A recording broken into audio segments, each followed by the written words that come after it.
BMW Y92 του Toxic έχει έρθει να κάνουμε ambient light φωτισμό, οθόνη, κάμερα, LED φώτα σε όλα τα φανάρια και ετοιμάσου για εξυγχρονισμό ακραίο.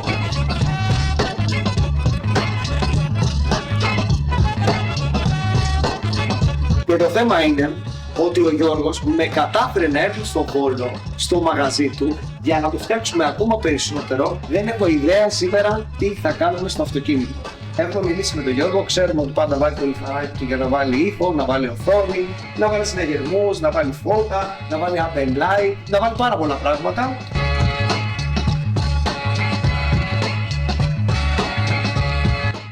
Που ήταν ένα απλό 320 και πλέον πραγματικά στον δρόμο ξεχωρίζει και δεν μπορούν να καταλάβουν αν είναι μη 3 ή αν είναι ένα απλό 320. Οπότε λοιπόν νομίζω ήρθε η ώρα να ξεκινήσουμε το επεισόδιό μας. Πάμε να δούμε τον Γιώργο. Φύγαμε. Ωραίο είναι αυτό, Πώς φαίνεται το σαλόνι? Φοβερό.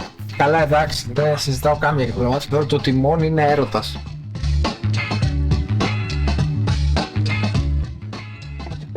Πάμε. Θα το βάλω να σταθεροποιηθεί μόνιμα. Για αρχή να σου δείξω ότι θα μπει κάπως έτσι. Ευχαριστώ. Βλέπεις ότι δεν προεξέχει ιδιαίτερα ό,τι έχει να κάνει με τη φωτεινότητα, αλλά ο πλήρης έλεγχος είναι με εφαρμογή στο κινητό. Έχεις την εφαρμογή, μπορείς να κάνεις 256 διαφορετικά χρώματα.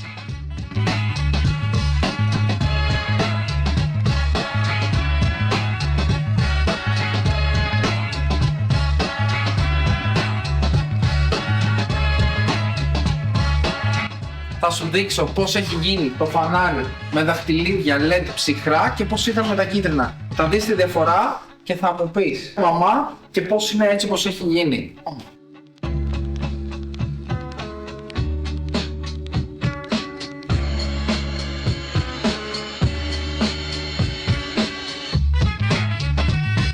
Είναι πολύ καλό ευρυγόνιο, άρα καλύπτουμε και πολύ μεγάλο όγκο πίσω, με αποτέλεσμα να μπορούμε να κάνουμε πραγματικά το παρκάρισμα πολύ εύκολη διαδικασία.